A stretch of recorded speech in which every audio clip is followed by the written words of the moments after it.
এবার আমন ধানের ফলন ছাড়িয়েছে বিগত কয়েক বছরকে। ঝড় কিংবা কোনো ধরনের দুর্যোগ না থাকায় ভালো ফলন পাওয়ায় খুশি বরিশালের কৃষকরা। এছাড়া টাঙ্গাইলে চলতি আমন মৌসুমে বিঘা প্রতি 2 থেকে 4 মণ ধান উৎপাদন বেশি হওয়ায় কৃষকের আনন্দ বেড়েছে। চলছে ধান কাটা ও মাড়াইয়ের কাজ। জেলা প্রতিনিধিদের পাঠানো তথ্যচিত্রে আরও জানাচ্ছেন লামিয়া তানজিন মাহমুদ।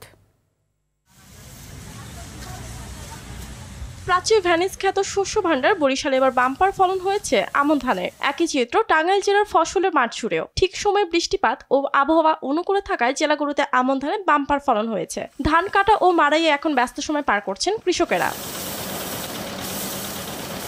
ইতিমধ্যে ৮০% জমির ধান কাটা শেষ হয়েছে। হাট বাজারে উঠতে শুরু করেছে নতুন ধান। বরিশালে ধানের লক্ষ্যমাত্রা ধরা হয়েছে 2,82,282 মেট্রিক টন, যা গত বছরের তুলনায় বেশি। যারা ধান চাষ করছে খুবই ভালো। যদি রেটটা একটু ভালো পাই বাজারে, তাহলে আমরা অনেক লাভবান হব। এবার যেখানে যা রোপণ করা হয়েছে সে জায়গায় ভালো হয়েছে। এদিকে চলতি মৌসুমে ১,০০০ কোটি টাকার বেশি ধান উৎপাদন হবে টাঙ্গাইলে। ফলন ভালো হয়েছে, যথেষ্ট ভালো হয়েছে।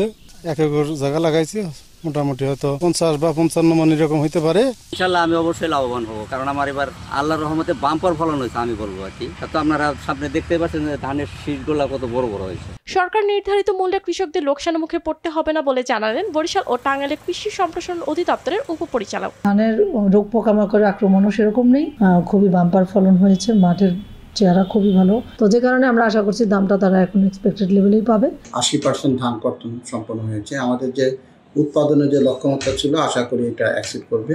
কৃষকরা সুস্থভাবে এবং ভালোভাবে ধানগুলো কেটে তাদের ঘরে নিয়ে যাচ্ছে। কৃষকের যে আশা আকাঙ্ক্ষা, আমরা আশা করি যে এই রোপা আমন এবং বোনা আমন তারা কর্তন করে যে ধান ঘরে সুস্থভাবে নিয়ে যাবে এবং এটা তারা লাভবান হবে। সরকারের নজরদারি আর সহযোগিতায় পারে কৃষি খাতকে আরও এগিয়ে নিতে, এমনটাই বলেন কৃষকেরা। লামিয়া তানজিন মাহমুদ, RTV।